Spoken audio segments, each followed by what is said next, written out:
문재인 대통령이 이낙연 총리 후보자 위장 전입 등의 의혹과 관련한 대통령의 입장을 설명하고 야당과 국민들에게 양해를 당부한다고 말했습니다.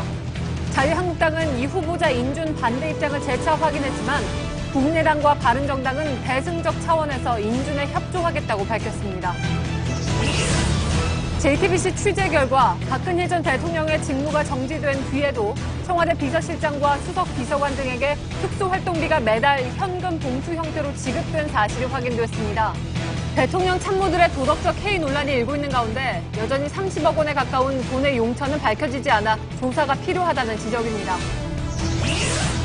덴마크에 구금 중인 최순실 씨 딸 정유라 씨가 법무부 강제 송환팀과 함께 모레 오후 인천공항으로 입국합니다. 공항에 도착하자마자 체포된 뒤 서울중앙지검으로 압송돼 검찰 조사를 받을 것으로 보입니다. 오늘 열린 박근혜 전 대통령의 세 번째 재판에서 삼성 측으로부터의 뇌물수수 혐의와 관련한 첫 증인신문이 진행됐습니다. 주진형 전 한화투자증권 대표가 나와서 박 전 대통령의 삼성그룹 합병이 올바른 정책 판단이었다는 발언이 국제소송의 비밀을 제공할 수 있는 위험한 발언이었다고 주장했습니다. 2014년 법무부 장관이던 황교안 전 국무총리가 당시 세월호 수사팀이 해경 123 정장에게 업무상 과실치사 혐의를 적용하지 못하도록 하는데 관여했다는 의혹이 제기됐습니다. 황 전 총리와 법무부의 개별 수사 관여는 검찰청법 위반으로 세월호 수사 방해에 대한 재수사가 필요하다는 목소리가 높습니다. 국정기획자문위원회가 원자력 발전 정책을 전면 재검토하는 것을 공식화했습니다. 신규 원전의 건설을 멈추거나 노후한 원전을 폐쇄하는 것을 비롯한 문재인 대통령의 원전 공약이 현실화할 가능성이 높아졌습니다. 강릉 산불이 진압된 지 20일이 지났지만 피해 복구가 제대로 이뤄지지 않아 주민들이 어려움을 호소하고 있습니다. 지난주부터 이재민들은 임시 거처로 이동을 시작했는데요. 1차 카메라에서는 산불로 인해 생업에까지 피해를 겪고 있는 주민들의 모습을 담아봤습니다. 수소, 우주의 75%. 그 무한한 수소로 자동차를 달리게 하다. 현대자동차. 시청자 여러분, JTBC 뉴스룸을 시작하겠습니다. 오늘 국회는 이낙연 국무총리 후보자의 임명 동의안 처리 여부를 놓고 하루 종일 진통을 겪었습니다. 임명 동의안 처리를 위해서 잡혀있던 본회의 일정도 취소됐습니다. 역대 정권마다 첫 총리 인준을 놓고 반복된 여야의 힘겨루기가 오늘도 이어진 셈입니다. 결국 문재인 대통령이 양해를 바란다는 입장을 내면서 국민의당과 바른정당이 인준에 동의하는 쪽으로 결론을 냈지만 자유한국당은 여전히 반대 입장을 분명히 했습니다. 먼저 박현주 기자의 보도입니다. 문재인 대통령은 수석보좌관 회의를 주재한 자리에서 이낙연 국무총리 후보자를 둘러싼 인선 논란에 대해 직접 언급했습니다. 지금의 논란은 그런 준비 과정을 거칠 여유가 없었던 데서 비롯된 것이다는 점에 대해서 야당 의원들과 국민들께 양해를 당부드립니다. 야당이 요구하는 직접적인 사과를 표시하진 않았지만 양해를 당부한다며 이해를 구했습니다. 문 대통령이 인선 논란에 직접 입장을 밝힌 건 이번이 처음입니다. 위장 전입 전력자 등을 배제하겠다는 이른바 5대 원칙을 스스로 저버렸다는 비판에 대해선 후퇴한 게 아니라고 했습니다. 그리고 그것이 지나치게 이상적인 공약이었다고 생각하지 않습니다. 하지만 제가 공약한 것은 그야말로 원칙이고 실제 적용에 있어서는 구체적인 기준이 필요합니다. 문 대통령은 인사 원칙을 지킬 수 있는 구체적인 인사 기준을 빠른 시일 내 마련해달라고 요청했습니다. 앞서 전병헌 정무수석은 국회를 찾아 국무위원에 대한 인사청문회가 시작된 2005년 7월 이후에 위장 전입을 한 사람은 후보에서 원천 배제하겠다며 구체적인 기준을 제시했습니다. 부동산 투기성 위장 전입의 경우 시기와 상관없이 배제하겠다고 밝혔습니다. JTBC 박현주입니다. 이처럼 문 대통령이 직접 양해를 구하고 나서면서 여야의 대치 상황은 일단 한 발 누그러졌습니다. 그러나 총리 인준안은 통과될 가능성이 커졌지만 야당이 예외적 협조다라는 점을 강조하면서 향후 청문회는 만만치 않을 것임을 예고했습니다. 국회 취재 기자를 연결하겠습니다. 신혜원 기자가 나와 있습니다. 자, 일단 총리 인준안은 시한 내 처리가 될 가능성이 이제 커진 거죠. 네, 그렇습니다. 여야가 당초 합의한 시한이 오는 31일 수요일입니다. 이 민주당에서는 오늘 본회의 통과를 원했지만 이것은 무산이 됐고요. 다만 국민의당과 바른정당이 대승적 협조의 뜻을 밝히면서 오늘 31일 본회의 통과는 어렵지 않은 상황이 됐습니다. 예, 오늘 뭐 긴박한 하루가 될 것이다 이런 예고는 이미 됐었는데 오늘 국회가 돌아간 상황을 좀 간단하게 정리를 해보죠. 네, 민주당 지도부는 오늘 오전에 열린 최고위원 회의에서부터 이 야당의 대승적 협조를 구한다면서 자세를 낮췄습니다. 이 전병헌 청와대 정무수석과 정세균 국회의장 그리고 여야 사당 원내대표가 모인 자리에서도 이 전 정무수석과 함께 대야 설득 작업을 이어갔는데요. 이 민주당 우원식 원내대표는 국회 차원에서의 청문 세부 기준안을 마련하자고 제안하기도 했습니다. 예.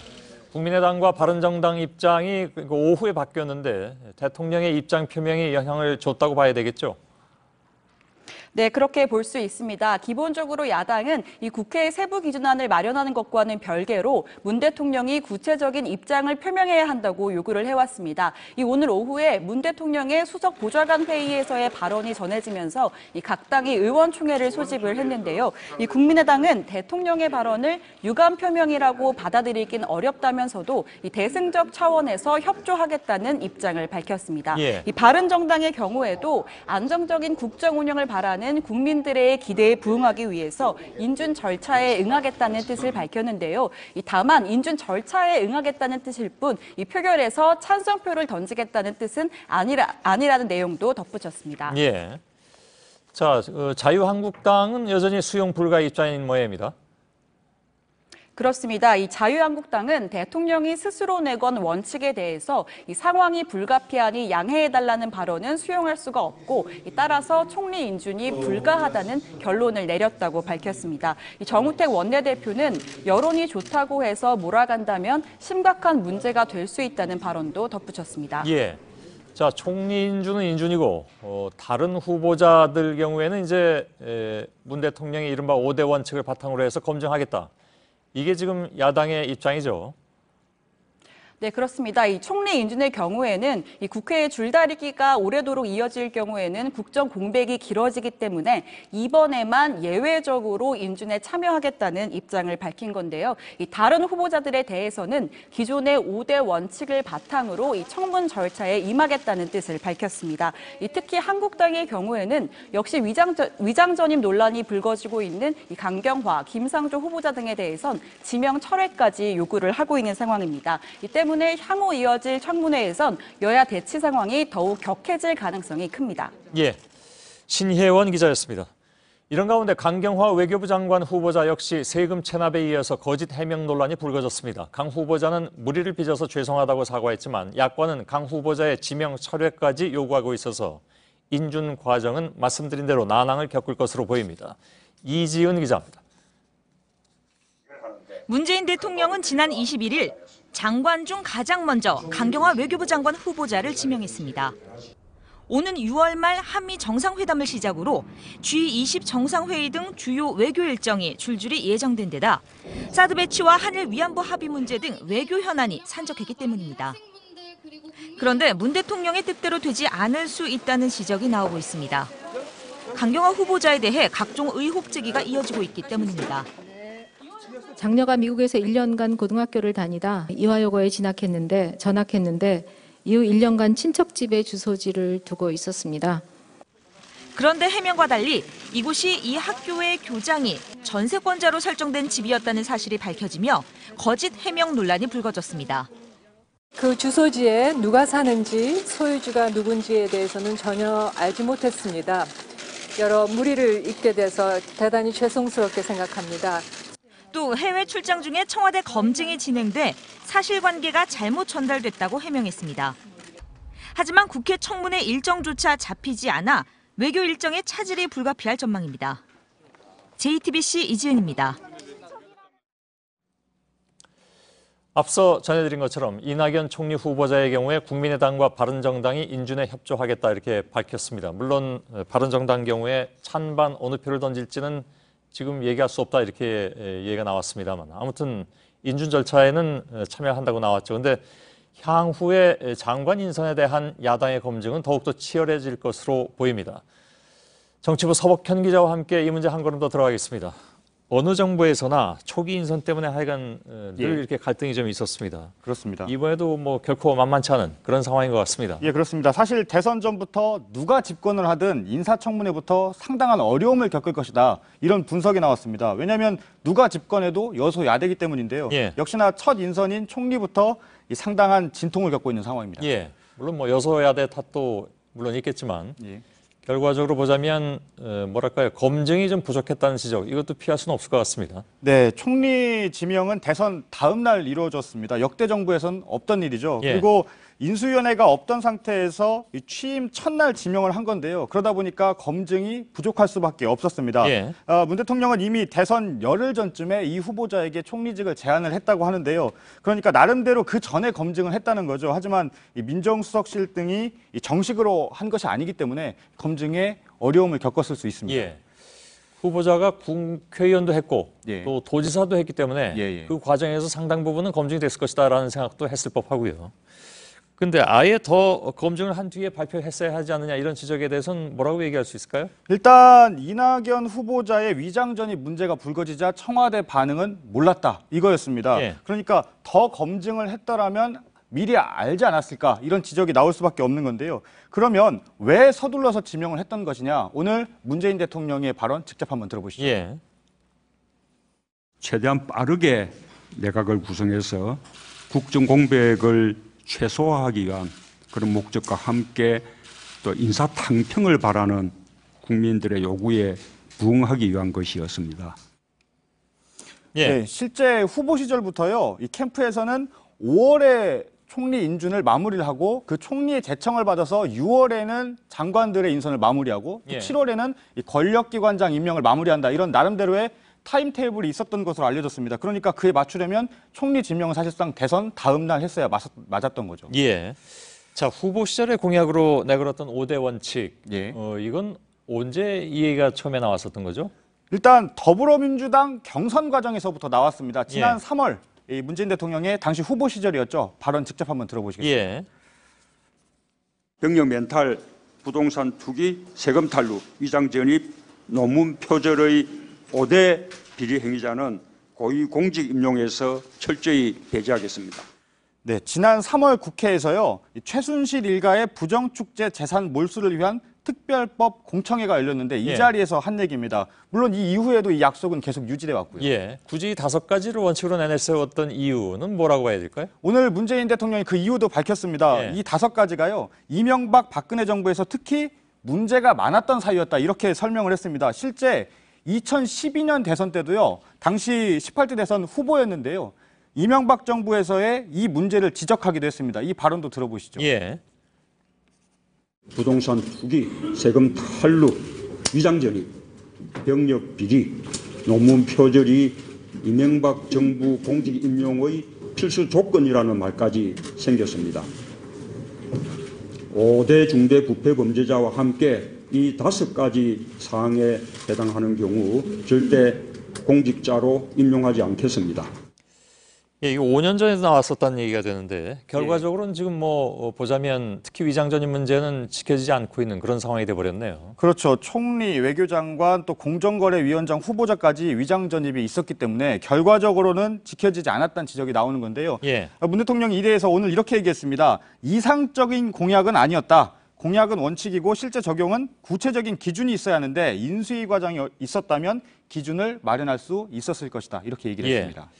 이상적인 기준은 아니었다. 다시 말하면 이제 그것이 꼭 이상일 수만은 없다. 그렇죠. 현실화할 수 있는 것이다, 이렇게 그렇죠. 얘기를 하는 거잖아요. 근데 예. 앞으로 장관 인선이 그렇게 보자면 예. 더 좀 힘들어질 그런 가능성도 있어 보이네요. 예, 일단 청와대는 추후 인선에서 인사 기준을 엄격히 적용하겠다고 했습니다. 또 민정수석실의 정식 검증도 거치기 때문에 후보자에게 듣는, 물어만 보는 이런 식은 아닐 것 같습니다. 다만 자유한국당은 모든 인선에 총력전을 펴면서 비판적으로 가겠다는 입장이고, 국민의당과 바른정당도 총리의 경우는 문제가 있지만 수용하겠다, 이렇게 했지만 향후 장관 인선에서는 더욱 까다로운 잣대를 들이댈 가능성이 있습니다. 이 때문에 쉽게 지나가는 인사청문회는 앞으로 없을 것으로 보입니다. 예. 그렇다 하더라도 이제 인사청문회 보고서가 국회가 끝까지 채택을 안 한다 하더라도 임명을 할 수는 있죠, 물론. 임명해서 장관으로서 직을 수행할 수 있는데 다만 이제 초기부터 협치를 내건 정부이기 때문에 그게 좀 쉽지는 않을 것이다. 그런 생각도 동시에 하게 되는군요. 그렇습니다. 일단 청와대 관계자는요. 청문회에서 충분하게 질문하고 답변하면 된다고 생각한다. 그 문제에 대한 어떤 관점, 그런 것들을 일일이 밝히는 것은 이 잘못된 관리 같다. 이렇게 얘기를 했습니다. 그러니까 그 이후의 문제는 지금은 생각하지 않고 있다. 이런 취지로 들립니다. 알겠습니다. 서복현 기자였습니다. 자, 대통령을 도와서 기본적인 인사 검증을 하는 곳이 청와대 민정수석실인데 근데 민정수석실마저 인선 논란에 좀 휘말린 상황이 됐습니다. 가습기 살균제 사태 당시에 회사 측의 변호를 맡았던 변호사가 행정관에 내정돼서 뒷말이 나오고 있습니다. 이윤석 기자입니다. 청와대 반부패 비서관실 선임 행정관으로 내정된 이인걸 변호사는 대표적인 공안검사 출신입니다. 검사 시절 통합진보당 해산 과정에서 정부의 대리인으로 참여했고 이명박 전 대통령의 내곡동 사저부지 헐값 매입 의혹 사건에 무혐의를 주장하기도 했습니다. 지난해 변호사 시절엔 가습기 살균제 제조업체인 옥시 측 대리인으로 활동했습니다. 특히 최순실 국정농단 사건에 연루된 롯데그룹 측 변호를 맡기도 했습니다. 야권에선 부적절한 인사라고 반발했습니다. 이인걸 선임 행정관의 이력은 문재인 정부의 철학과 빛이 된다. 개혁과 반부패, 어느 쪽과도 어울리지 않는다. 이에 대해 청와대 관계자는 아직까진 특별한 입장이 없다고 말했습니다. 앞서 민정수석실 박형철 반부패 비서관이 부당 노동행위로 논란이 된 갑을 오토텍의 변호인을 맡은 사실이 알려져 논란이 일었습니다. JTBC 이윤석입니다. 오늘 국회에선 서훈 국정원장 후보자 인사청문회도 열렸습니다. 서 후보자는 국정원이 국내 정치에 개입하지 않게 하겠다고 밝혔습니다. 거꾸로 얘기하면 국내 정치에 개입해 왔다는 얘기가 되는데요. 그 내용은 잠시 후에 짚어보겠습니다. 서훈 후보자는 특히 지난 정부 국정원이 남북정상회담록을 공개하는 것은 부적절하다고 평가했습니다. 박병현 기자입니다. 서훈 국정원장 후보자는 국정원이 정권을 비호하는 조직이 아니라며 정치 개입 근절을 약속했습니다. 국정원 댓글 사건 등 과거 국내 정치 개입 의혹들에 대해선 사실관계를 살펴보고 필요한 조치를 하겠다며 자체 조사 의지를 드러냈습니다. 또 선거 개입, 민간인 사찰 등을 원천 차단할 수 있도록 조직 개편을 추진하겠다고 덧붙였습니다. 국내에서 해서는 안 될 일이 있죠. 그런 일들을 하는 인원과 조직은 당연히 없어져야 되는 건 맞는 거죠. 일이 없어지면 조직은 없어지는 거죠. 다만 대테러나 방첩 업무 등 전문성이 필요한 영역에 대해선 국정원 조직을 활용할 계획이라고도 밝혔습니다. 특히 박근혜 정부에서 남재준 당시 국정원장이 남북 정상회담록을 공개한 건 부적절했다고 밝혔습니다. 정상회담록 공개에 대해서 저는 대단히 부적절했다. 그렇게 판단하겠습니다.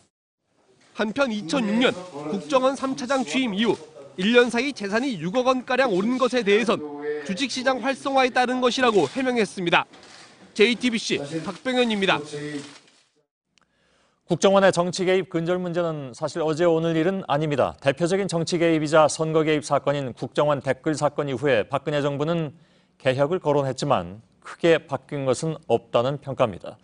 국정원에는 박근혜 정권 내내 예를 들면 JTBC를 비롯한 언론사를 담당하는 직원도 있었습니다. 문재인 정부는 이런 비정상적인 시스템을 뜯어 고치겠다는 생각입니다. 윤영탁 기자입니다.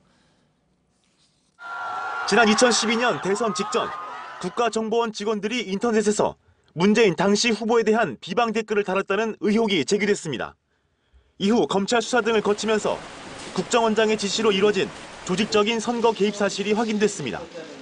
이 사건을 계기로 국정원 개혁이 진행됐습니다. 과거 공공기관과 언론사, 대기업 등의 정보 수집을 담당하는 직원을 파견하는 관행을 폐지하는 게 주요 골자였습니다. 당시 국정원 정보관들은 해당 기관이나 회사에 출입증까지 받아 버젓이 출입하면서 정보 수집 활동을 해왔습니다. 하지만 이후로도 출입이 담당으로 바뀌었을 뿐 정보 수집 활동은 크게 달라지지 않았습니다. 최순실 국정농단 사건 이후 국정원의 양승태 대법원장에 대한 사찰 등의 의혹도 불거졌습니다. 2015년에는 국정원 불법 감청 의혹이 터졌습니다. 국정원이 이탈리아 업체로부터 해킹 프로그램을 구입해 불법 감청을 했다는 주장이었습니다. 이 업무를 담당했던 직원이 스스로 목숨을 끊으면서 의혹은 더 커졌지만 국정원은 석연치 않은 해명만 되풀이했습니다. 서훈 후보자는 국정원장에 취임하면 정치 개입을 막기 위해서라도 과거 정치 개입 사건을 철저히 조사하겠다는 계획입니다. JTBC 윤영탁입니다. 박근혜 대통령이 직무 정지된 이후에 청와대가 특수활동비 등으로 35억 원을 집행했다는 의혹에 대한 속보입니다. JTBC가 당시 청와대 관계자들을 취재했습니다.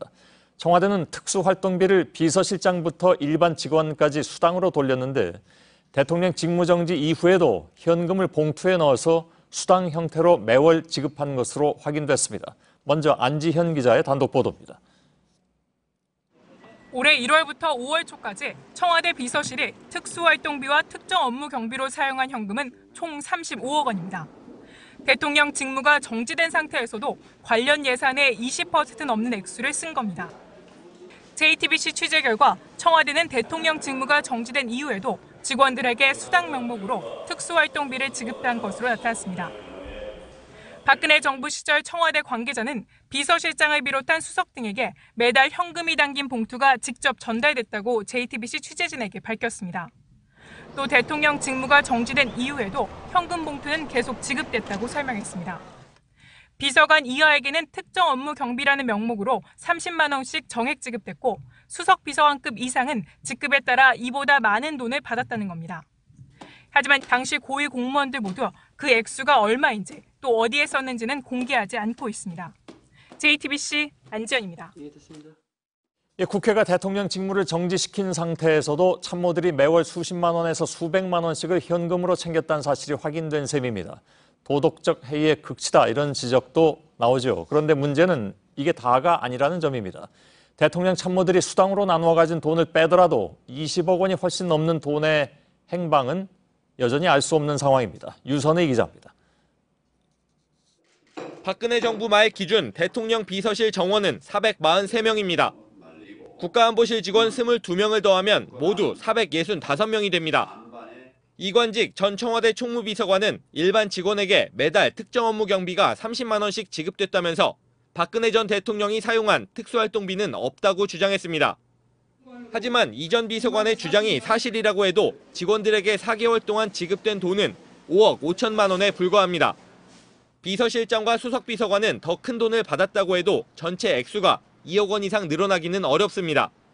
박근혜 정부가 올해 사용한 35억 원 가운데 20억 원 이상의 용처를 여전히 알 수 없는 겁니다. 이명박 정부 시절 청와대에서 근무를 한 관계자도 수당 외에 남아있는 거액의 특수활동비를 윗선에서 쉽게 집행하는 모습을 자주 목격했다고 말했습니다. 야간 활동을 뭐 해야 된다 그러면 소요 예산이 이 정도 된다. 그럼 그렇게 줘. 그거를 특수활동비로 그냥 꽂아줄 수도 있고. 그렇지. 하지만 집행 내역을 남기지 않아 누가 어디에 어떻게 썼는지는 알 수 없었다고 말했습니다. 특수활동비 제도를 개선하기 위해서라도 35억 원의 용처를 조사해야 한다는 목소리가 높아지고 있습니다. JTBC 유선입니다. 국정농단 사건의 핵심 인물들 가운데 아직 검찰 조사를 받지 않은 최후의 한 사람이 있습니다. 바로 최순실 씨의 딸 정유라 씨입니다. 덴마크 현지에 구금돼 있던 정 씨가 네덜란드를 거쳐서 모레 오후에 인천공항을 통해서 들어옵니다. 공항에 내리는 즉시 체포된 뒤에 검찰청으로 압송돼서 조사를 받을 것으로 보입니다. 박민규 기자입니다. 법무부는 내일 덴마크 현지에서 정유라 씨에 대한 범죄인 인도 절차에 들어갑니다. 이를 위해 법무부 검사와 검찰 수사관 등 5명으로 구성된 호송팀이 오늘 덴마크로 출국했습니다.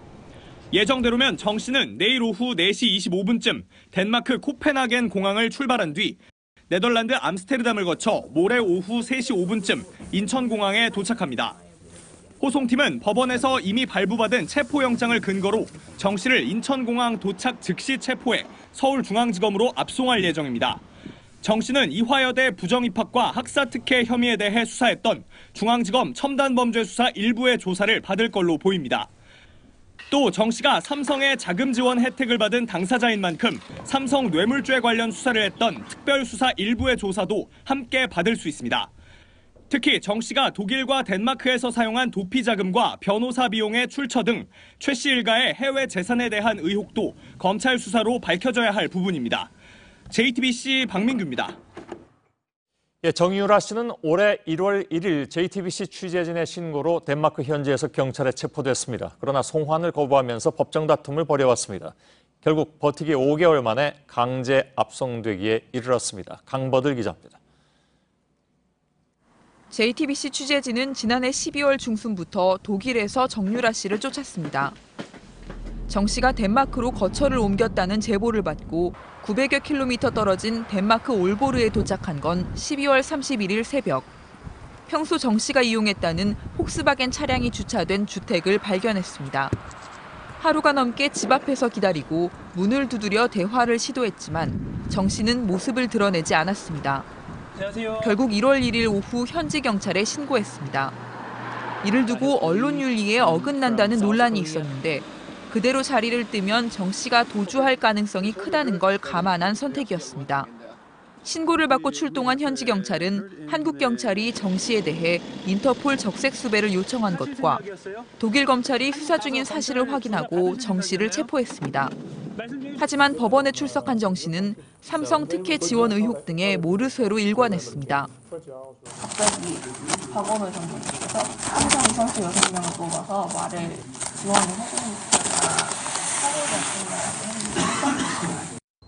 아들과 함께 있게만 해달라며 귀국 의사를 밝히기도 했지만 곧 이를 철회했고 3월 17일 덴마크 검찰의 송환 결정에 불복 소송을 내는 등 법정 다툼을 이어갔습니다.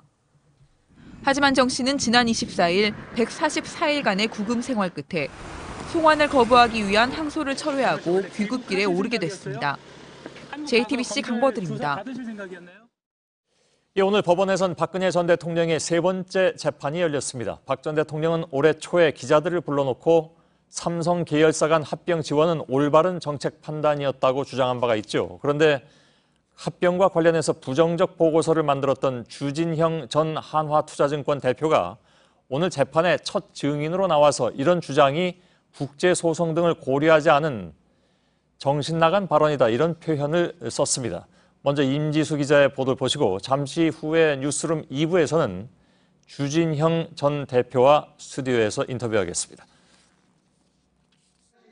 주진형 전 하나투자증권 대표는 2015년 6월과 7월 두 차례에 걸쳐 삼성물산과 제일모직의 합병과 관련한 보고서를 내놨습니다. 두 번 모두 부정적인 내용이었습니다. 주 전 대표는 오늘 박근혜 전 대통령의 재판에 출석해 당시 하나그룹 고위 관계자로부터 합병과 관련한 긍정적인 보고서를 작성하라는 압력을 받았다고 진술했습니다. 이를 받아들이지 않아 강제 해임됐다고도 주장했습니다. 비슷한 시기에 국민연금공단 투자위원회 위원에게 합병을 찬성한 이유에 대해 물어봤더니 청와대 뜻이라는 답을 들었다고도 말했습니다. 이에 대해 박 전 대통령은 올해 초 기자들을 불러 삼성 합병이 국가적으로 필요한 일이었다고 주장한 바 있습니다. 그러나 주 전 사장은 이에 대해 법의 범위를 넘은 개입이고 국제 투자자 소송의 빌미가 될 수도 있었다면서 위험한 발상이란 취지에서 정신 나간 발언이라고 특검 조사에서 진술했다고 밝혔습니다. 박 전 대통령과 최순실 씨 측 변호인단은 증인의 독단적인 생각이 아니냐며 반발했고 주 전 대표는 반대 의견이 있으면 다 독단이냐며 설전을 벌이기도 했습니다.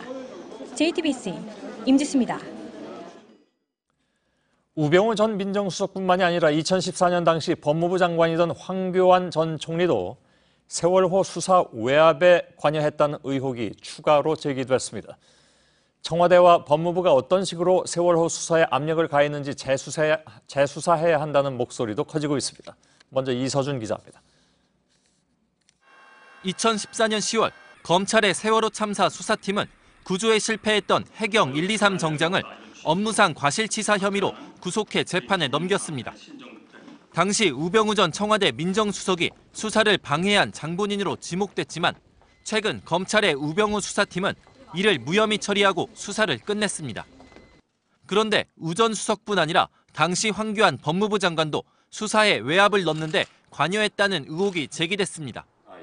황교안 당시 장관이 김주현 당시 법무부 검찰국장을 통해 업무상 과실치사 적용을 못하도록 대검찰청과 세월호 수사팀을 압박했다는 겁니다. 하지만 결국 수사팀 뜻대로 해경 123 정장을 업무상 과실치사 혐의로 기소하자 황 전 장관은 한 달여 뒤에 수사팀을 지휘한 변찬우 당시 광주지검장을 불러 질책한 것으로 전해졌습니다. 변 전 지검장은 황 전 장관의 질타를 받은 뒤 2달여가 지나 후배 기수가 맡고 있던 대검 강력부장으로 이동했습니다. 당시 황교안 장관과 법무부가 세월호 수사팀에 압력을 가했는지 재수사가 필요하다는 목소리가 커지고 있습니다. JTBC 이서준입니다. 앞서 우병우 전 민정수석의 국정농단 수사와 관련한 혐의에서 검찰이 세월호 수사 외압 의혹을 제외하면서 이미 부실 수사 논란이 제기된 바가 있습니다. 특히 압력을 행사했다고 지목된 법무부와 대검의 검사장급 간부에 대해서는 아예 조사조차 하지 않은 것으로 파악됐습니다. 심수미 기자입니다.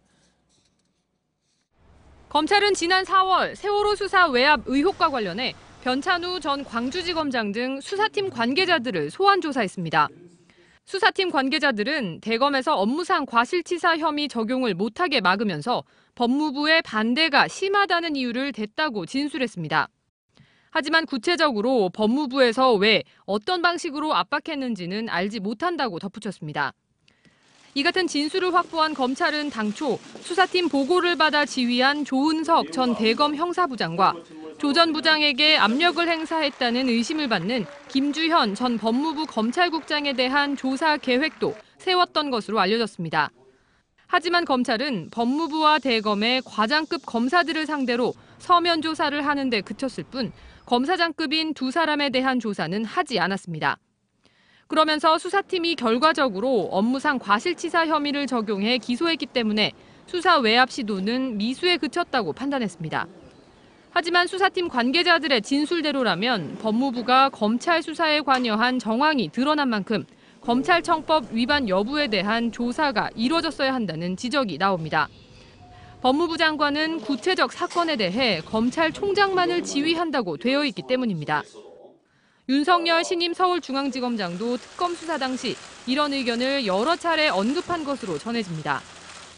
세월호 수사 외압 의혹은 특검법상 수사 대상이 아니었지만 윤 지검장이 서울중앙지검의 수사를 총괄 지휘하게 되면서 종결 처리된 외압 의혹을 재수사할지 주목됩니다. JTBC 심수입니다. 북한이 또 탄도미사일을 발사했습니다. 새 정부 들어 벌써 3번째입니다.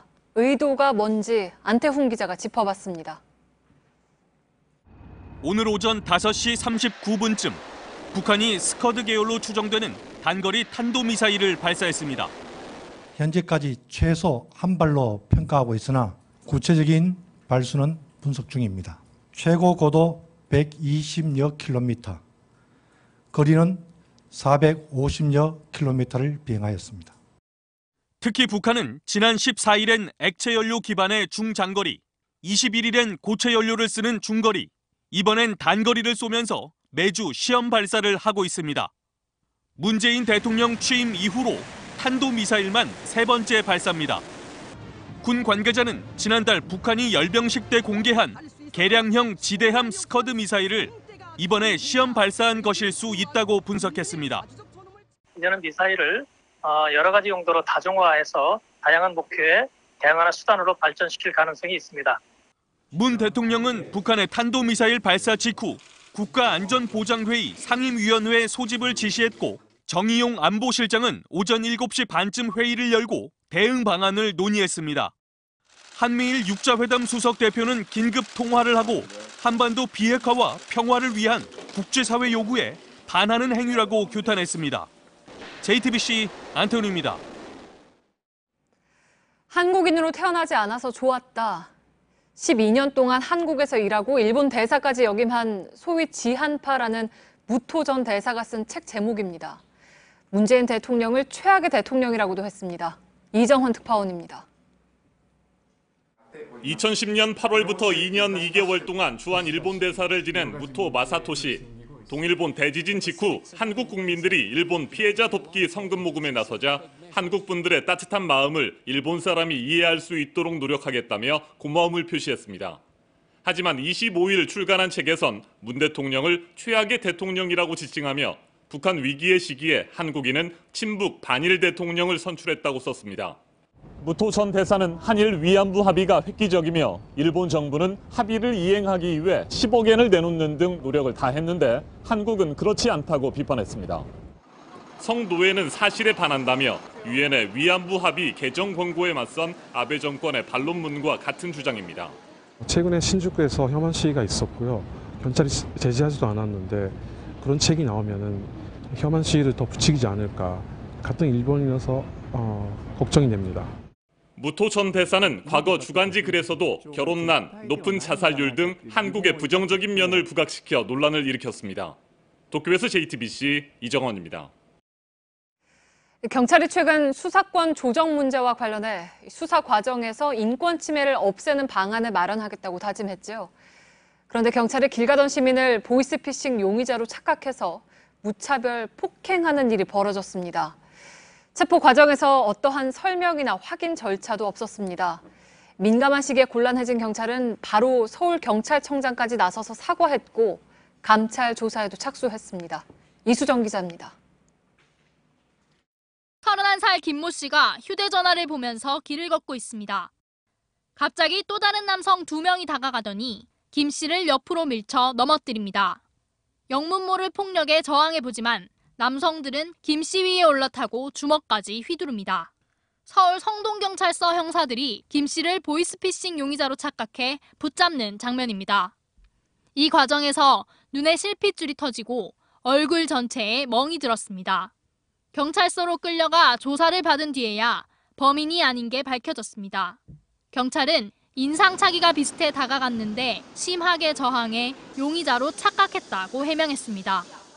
불러 세우는데 본인 옆을 끼고 있어서 못 들은 것 같고 형사들은 그렇게 해서 공을 피하는 피해자가 도주한다고 판단한 거고.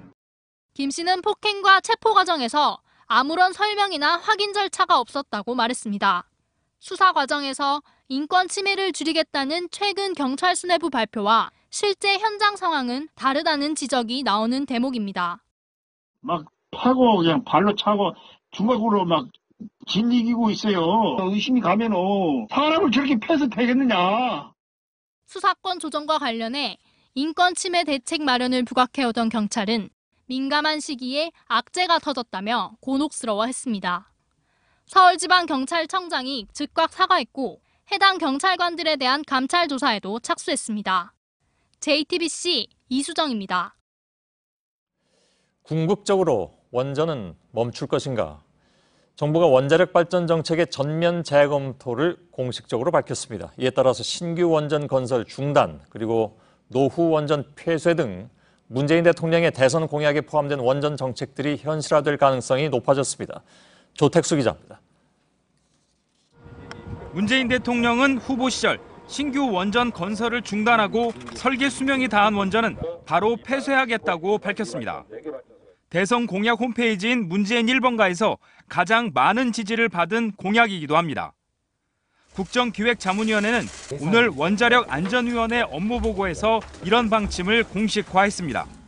단계적으로 원전 중심의 어떤 발전 정책을 폐기해 나가겠다는 게 지금 분명한 뜻 아니겠습니까?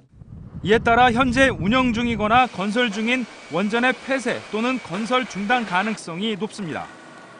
실제로 한국수력원자력은 이달 착공을 앞두고 있던 경북 울진의 신한울 원전 3, 4호기의 종합 설계 용역을 잠정 중단했다고 밝혔습니다. 또 부산 기장군의 신고리 5, 6호 원전 건설 중단과 노후 원전인 월성 1호기 폐쇄도 적극적으로 검토하고 있습니다. 국정기획자문위원회는 원전 정책 재검토를 위해 이번 주 후반 산업자원부 업무보고에 한수원도 배석시켜 관련 내용을 확인하겠다고 밝혔습니다. JTBC 조택수입니다. 미세먼지를 줄이기 위해서 석탄 화력발전소 일부를 일시적으로 중단한다는 발표는 이미 나왔죠. 이제 원전까지 장기적으로 줄이게 되면 과연 전력 수요를 맞출 수 있을 것인지에 대한 우려도 있습니다. 이에 대해서는 물론 낙관론도 있습니다. 윤정식 기자입니다. 현재 국내 가동 중인 원전은 총 25기입니다. 이 중 고리 1호기는 올해 폐쇄 예정이고 월성 1호기도 폐쇄 가능성이 높습니다. 여기에 공사 중이거나 계획 단계인 원전 8기의 공사가 중단될 가능성이 커졌습니다. 모두 합치면 12,400메가와트를 생산할 수 있는 규모입니다. 또 폐쇄가 추진되는 노후화력발전소 10기의 용량을 더하면 총 15,800메가와트에 이릅니다. 지난 정부는 2029년 최대 전력 사용량을 11만 1,900메가와트로 추정하고 13만 메가와트의 전력 생산 시설을 확보한다는 계획을 세웠습니다. 계획보다 덜 짓고 사용 연한이 다 돼 자연 폐쇄되는 발전소까지 단순 계산하면 3,000메가와트 정도의 공급이 부족해질 수 있습니다. 하지만 충분히 대비할 수도 있다는 의견도 있습니다. 2020년대 중반쯤에 새로운 설비가 필요한데 그 경우는 가스 발전이나 태양광과 같은 그런 발전가 안 늘어날 수밖에 없다고 생각합니다. 또 그동안 전력 수요 예측이 부풀려졌다는 지적도 끊이지 않았습니다. 원전 중심의 발전 구조를 포기할 경우 전기를 많이 쓰는 경제 구조도 함께 바뀌며 전기 수요 자체가 줄 것이란 전망도 나옵니다. 다만 원전의 발전 단가에 비해 LNG는 4배, 신재생 에너지는 8배에 달해 전기요금 인상이 불가피한 만큼 이에 대한 사회적 합의가 필요해 보입니다. JTBC 윤정식입니다. 언론에까지 주목을 받으면서 각광을 받던 한 마필 관리사, 그러니까 말을 관리하는 사람이죠. 최근에 스스로 목숨을 끊었습니다. 유서에는 말보다 못한 열악한 고용 구조를 비판하고 있습니다. 실제로 마필 관리사들 대다수가 비정규직의 과도한 업무에 시달리고 있었습니다. 배승주 기자입니다. 훈련 중 질주하던 경주마가 울타리를 부수고 넘어와 화단에 부딪힙니다. 말에 탔던 마필 관리사는 중상을 입었습니다. 말과 하루 종일 붙어 지내며 관리하는 마필 관리사들에겐 위험은 숙명과도 같습니다. 그래도 박경건 씨는 전문가가 되고 싶었습니다. 물리치료사와 스포츠 마사지 자격증까지 딴 뒤 말 마사지사라는 새로운 영역을 개척했습니다. 잠부상으로 은퇴 직전의 말을 우승으로 이끌기도 했고 국내 1호 말 마사지사로 언론에 소개도 됐습니다. 하지만 아무리 전문 지식으로 무장해도 개인 사업자인 조교사에 비정규직으로 고용되는 불안정한 구조에서 벗어날 수 없었습니다. 최저임금 수준의 기본급에 성과급은 들쭉날쭉했습니다. 기준이 없는 성과급 제도이기 때문에 13%에서 20%까지 조교사가 유용 착취하고 있는 상황이. 마사회는 이런 구조를 뻔히 알고 있지만 방치해왔습니다. 결국 박 씨는 지난 주말 마사회에 항의하는 유서를 남기고 스스로 목숨을 끊었습니다. 마사회는 뒤늦게 조교사의 횡포를 감시하겠다고 밝혔지만 현 고용 구조는 손대지 않겠다는 입장입니다. JTBC 배승주입니다. 임금 체불로 사회적 논란을 일으켰던 일부 기업이 고용을 잘했다면서 세금 감면을 받아온 것으로 확인됐습니다. 민주당은 이럴 경우에 감면받은 세금을 환수하는 방안을 추진하기로 했습니다. 박사라 기자의 단독 보도입니다. 지난 2012년부터 5년 동안 임금 체불액 상위 기업들이 받은 고용 관련 세금 감면 내역입니다. 29개 기업이 총 16억 4천억 원에 달하는 감면을 받았습니다. 고용한 근로자들에게 제때 임금을 주지 않고선 정작 일자리를 늘렸다며 세금 혜택을 받은 겁니다. 이 중엔 청년 아르바이트 비용까지 체불해 논란이 일었던 기업도 있습니다. 법을 제대로 지키지 않은 기업들이 오히려 혜택까지 받는 상황이 벌어지자 임금 체불 규모는 매년 늘어 작년 기준 약 1조 4천억 원을 기록했습니다. 청년들 아르바이트비도 제대로 안 주면서 이 청년 고용했다고 세금 감면을 받고 있거든요. 정말 부도덕한 일이고요. 민주당 김종민 의원은 임금 체불 기업이 감면받은 세금을 환수할 수 있도록 조세특례법 개정안을 추진하기로 했습니다.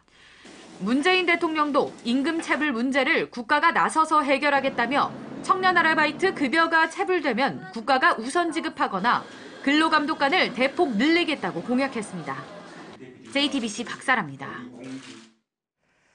서울과 수도권 아파트 값의 오름세가 가팔라지면서 분양 현장마다 사람들이 몰리고 있습니다.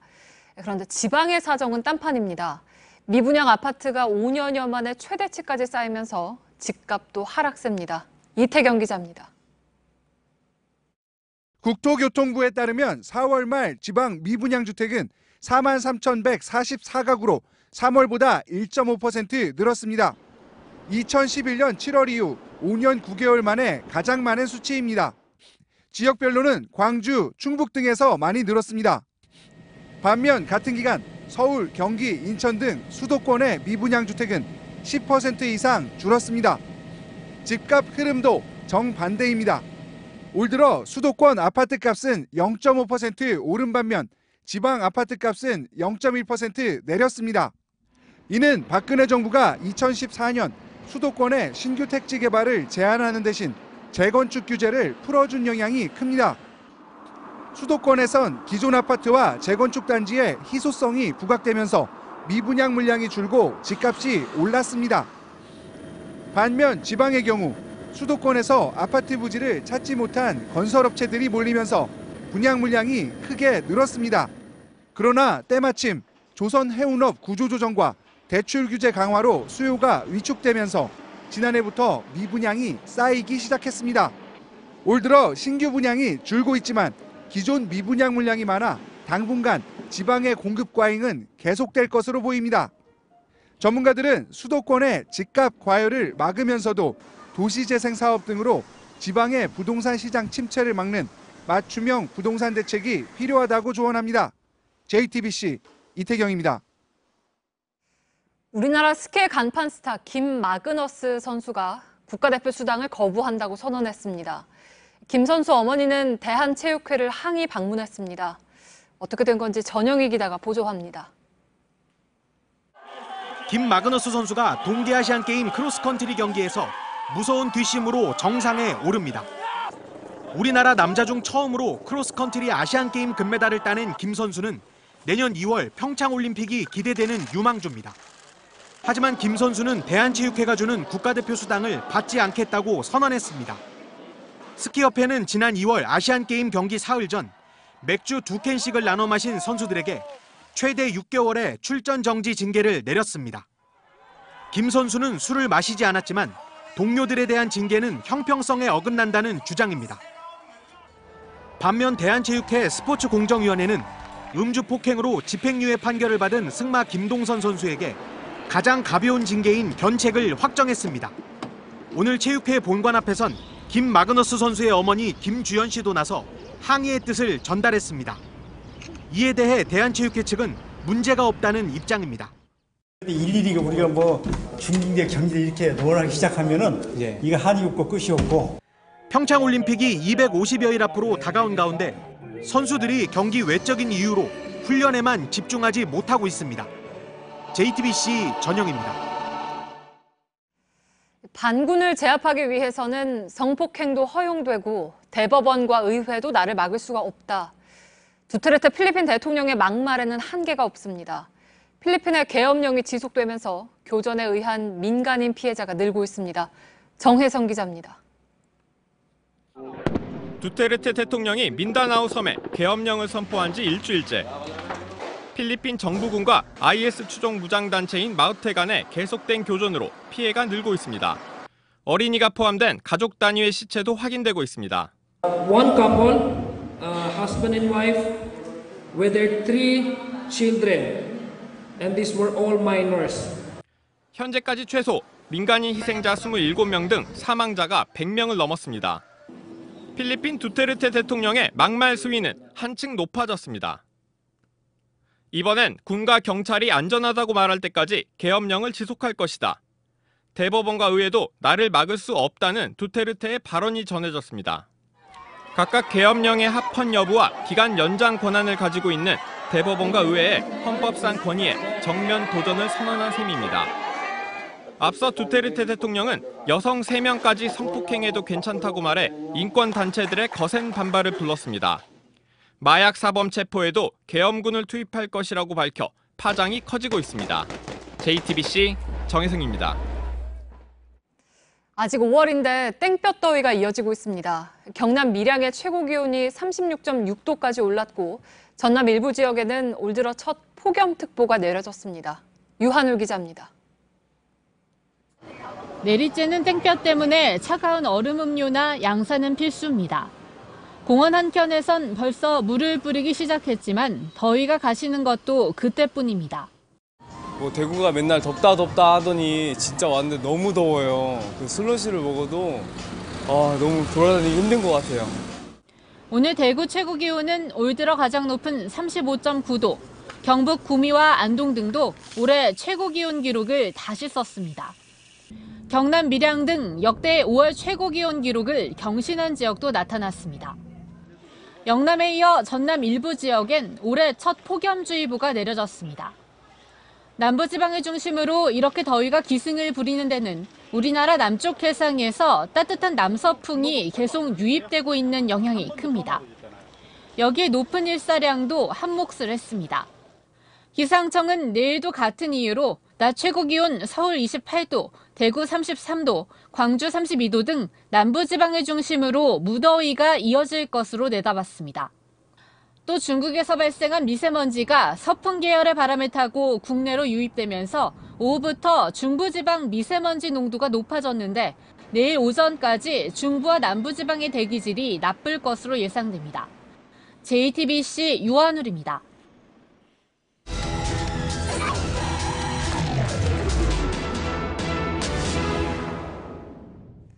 강원도 강릉과 삼척 일대에서 발생한 대형 산불이 꺼진 지 20일이 지났습니다.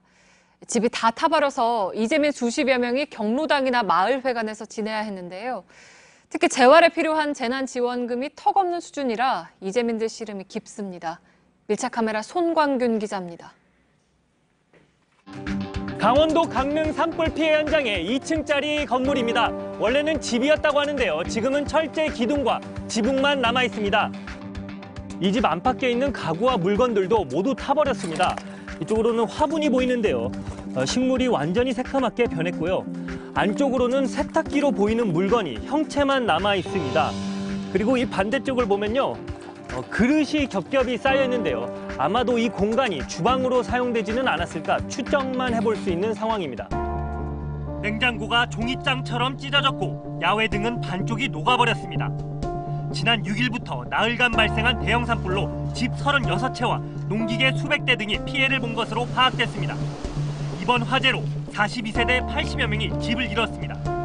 이 가운데 농산일을 포기할 수 없다고 밝힌 7세대는 컨테이너로 입주를 시작했습니다. 1년만 지낼 수 있지만 그마저도 여러 식구가 살기에는 비좁습니다. 구호단체가 지원한 컨테이너 시설입니다. 바깥쪽에는 이렇게 조리기구가 설치돼 있고요. 그 안쪽으로는 화장실인데요. 문을 열면 변기와 세면대 그리고 샤워기가 설치돼 있습니다. 주거 공간은 이 안쪽입니다. 이렇게 미닫이 문을 열고 들어가면요. 내부 공간이 그렇게 크지는 않은데요. 제가 누웠을 때 위와 아래쪽 공간이 많이 남지는 않고요. 실질적으로 이곳에서 지내실 분은 2분에서 3분 정도입니다. 거기다가 세탁기와 냉장고 그리고 TV까지 들어설 예정이기 때문에 실질적인 생활 공간은 더 좁아지게 됩니다. 또 다른 25세대는 차로 30여 분 떨어진 임대주택에서 매달 10만 원을 내는 조건으로 2년 동안 지내야 합니다. 이재민들의 마음을 가장 무겁게 만드는 건 새 집 마련 방안입니다. 살던 집이 모두 타버린 경우 지급되는 재난지원금은 건물주 기준으로 900만 원에 불과합니다. 세입자는 그보다 훨씬 적은 228만 원입니다. 시민을 농간하는 것 같아요. 어떤 내역서나 어떤 계산서도 하나 없이 무슨 세금이라든가 이런 기본적인 대책도 없으면서 돈만 지어주면 그만인가 하는. 특별재난지역으로 지정돼야 한다는 주장도 나옵니다.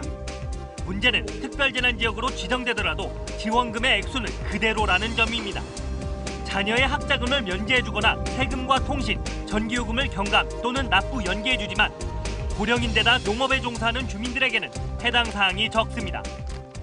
정부에서 지원하는 게 보상 수준이 될 수가 없기 때문에 최소한의 그 생계구호 차원으로 이제 그 책정이 돼 있어요. 뭐든지 아시다시피 자연재난도 피해를 입었다고 해서 다 지원해 주는 게 아닙니다.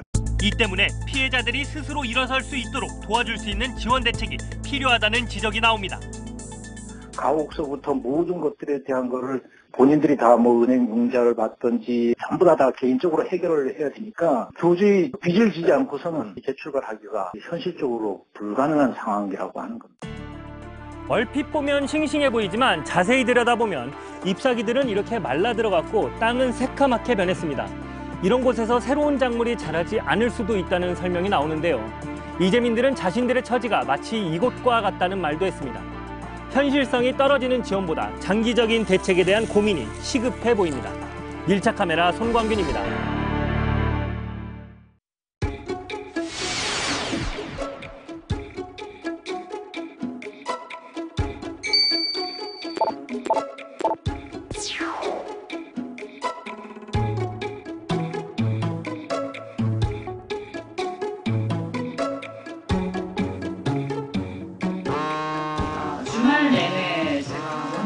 패널 아마 한 통쯤 받은 것 같습니다.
뉴스룸의 앵커 브리핑을 시작하겠습니다. 3년 전 대구 하늘에는 난데없는 돈다발이 뿌려졌습니다. 알고 보니 그 돈 800만 원은 고물을 수집하던 할아버지가 한 푼 두 푼 모아서 손자에게 물려준 것이었습니다. 안타깝게도 손자는 정신질환을 앓고 있었습니다. 사정을 들은 사람들은 경찰서를 찾아가서 하늘에서 떨어진 300만 원 가까운 돈을 되돌려 주었고, 한 시민은 편지와 함께 나머지 돈 500만 원을 선뜻 마련해서 내놓았습니다. 이듬해 여름 광주에서는 술 취한 사람이 돈을 길에 뿌린 채 쓰러져 있었지만 그는 단 한 장의 지폐도 잃어버리지 않았습니다. 행여나 그가 돈을 잃어버릴까 한참 동안 자리를 지켜주던 시민들. 하늘에 뿌려진 돈은 내 돈일 수도 있으되 그것은 결코 내 돈이 아님을 모두는 잘 알고 있었던 것입니다. 35억 원, 특수활동비라 이름 붙여진 그 돈이 하늘로 사라졌습니다. 대통령 직무가 정지된 이후에 올해 들어서만 70일, 하루꼴로 따지면 5천만 원에 달한다는데 대통령도 총리도 참모들도 돈을 받아갔다는 사람은 없습니다. 그렇다면 그 많은 돈은 대체 어디로 갔을까? 청와대 직원 수당으로 나누어 주었다는 누군가의 주장을 인정한다손 치더라도 20억 원을 훨씬 넘어서는 돈의 용처는 여전히 오리무중입니다. 말 그대로 특수한 활동을 위한 것이어서 어디에다 썼는지 묻지도 따지지도 않는다던, 그래서 누군가는 생활비로 썼다고까지 알려져서 구설에 올랐던 그 특수한 돈. 그러나 그것은 분명히 우리가 거두어준 우리의 돈. 대구의 시민들처럼, 광주의 시민들처럼 나의 돈과 타인의 돈을 구분할 줄 알았고 함부로 욕심내지 않았던 사람들이 신성하게 노동해서 마련해준 돈이었습니다. 하늘에 뿌려졌으나 시민에 의해서 다시 주인에게 돌아간 돈. 반대로 시민들의 피땀으로 마련해 주었으나 하늘에 뿌려진 것 마냥 어디론가 증발되어 버린 돈. 끝까지 용처를 숨겨두기에는 시민들이 만들어낸 세상이 너무나 밝습니다. 오늘의 앵커 브리핑이었습니다.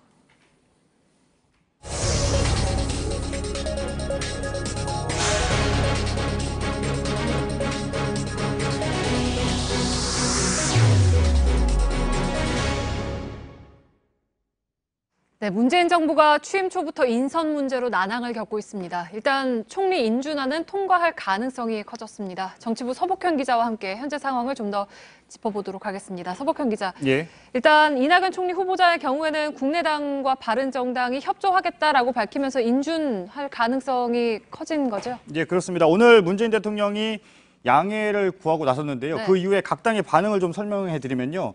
국민의당은 대승적 차원에서 협조하겠다고 했고요. 또 바른정당도 국민의 기대를 감안해 인준 절차에 응하겠다고 했습니다. 이에 따라서 31일 본회의에서 통과될 가능성이 커졌습니다. 다만 자유한국당은 여전히 인준 불가 입장을 고수하고 있습니다. 네. 그리고 또 이제 강경화 외교부 장관 후보자나 김상조 공정거래위원장 후보자 같은 경우에도 문제가 아직 남아 있잖아요. 예, 그렇습니다. 특히 자유한국당은요, 강경화 외교장관 후보자와 김상조 공정거래위원장 후보자의 경우에는 지명 철회를 요구하고 나섰습니다. 네. 그러니까 한마디로 산 넘어 산이라고 할 수 있겠습니다. 네. 그리고 위장 전입이 계속 이제 문제가 되다 보니까 오늘 정부가 새로운 기준을 제시했는데 예. 2005년 이후라고 밝혔죠. 예, 그렇습니다. 네. 이 전병헌 정무수석이 정세균 국회의장 주재 여야 원내대표 회동에 참석을 해서 제시를 한 건데요. 정확히 말씀드리면 2005년 7월을 기준으로 해서요. 이 시점 이후에 위장 전입은 고위공직자 임명에서 전면 배제하겠다. 그리고 그 이전은 부동산 투기 목적의 위장 전입일 경우에 배제하겠다. 이렇게 밝혔습니다. 이 2005년 7월 어디서 나왔냐면요. 국무위원 전원에 대해서 인사청문회가 도입된 시점입니다. 네. 그러니까 2005년 7월이면 이미 이제 지명된 이낙연 총리 후보자나 강경화 외교장관 후보자 그리고 김상조 공정거래위원장 후보자 같은 경우에는 해당이 안 되는 거죠. 네, 그렇습니다. 모두 2005년 7월 이전에 위장 전입이 드러났기 때문에요. 이 세 사람은 이 배제 대상에서 빠진 셈이죠. 예. 네. 야당은 그러면 어떤 반응을 내놨습니까? 지금 자유한국당이 청와대와 가장 대립각을 세우고 있는데요. 오늘 이 정우택 자유한국당 대표 권한대행은요, 이렇게 얘기했습니다. 자의적 기준이다. 그러니까 타당하지 않다는 입장입니다. 당장 강 후보자 또 김 후보자도 기존의 기준대로 이 검증을 하겠다 이런 입장인 셈입니다. 네, 이런 자유한국당 입장을 보면 뭐 앞으로 다른 국무위원에 대한 청문회도 쉽지 않을 것 같은데요. 어떻습니까? 예, 문재인 대통령은 빠른 내각 구성으로 그동안의 국정 공백을 메우겠다 이런 입장이었는데요. 네. 일단 야당의 반발에 부딪혀서 계획에 차질을 빚고 있습니다. 당장 한미 정상회담이 6월 말에 있을 것으로 예상되는데 외교장관 임명 절차가 늦어지면 준비에 영향을 받을 수밖에 없습니다. 네. 또 향후 장차관 임명이 위축될 수도 있는 상황입니다. 이 때문에 후속 인선이 예상보다 더 늦어질 수 있다 이런 분석이 나오고 있습니다. 네, 물론 이제 국정 운영에 차질이 있어서는 안 되겠지만 인사 검증이 좀 더 촘촘해야 한다라는 지적이 있는데요. 청와대 입장은 어떻습니까? 네, 그렇죠. 일단 이낙연 총리 후보자만 해도 취임 첫날 지명을 한 것이고요. 다른 후보자들도 서두르다 보니 인사검증 시간이 부족했다는 게 청와대 입장입니다. 네. 임종석 실장은요, 달리기 시작했는데 신발끈 묶으면서 뛰는 상황이다. 이렇게까지 얘기를 했습니다. 하지만 지금은 인사검증을 하는 청와대 민정수석실 비서관 인선도 끝난 상황이고요. 네. 또 총리 인준 이후 국무위원들은 총리의 제청을 받아서 이 지명이 되기 때문에요. 지명 그리고 검증에 더욱 무게감이 실릴 수밖에 없는 상황입니다. 문재인 정부 인사시험대는 앞으로 더 본격적으로 시작되는 셈인 거죠. 네, 서복현 기자였습니다.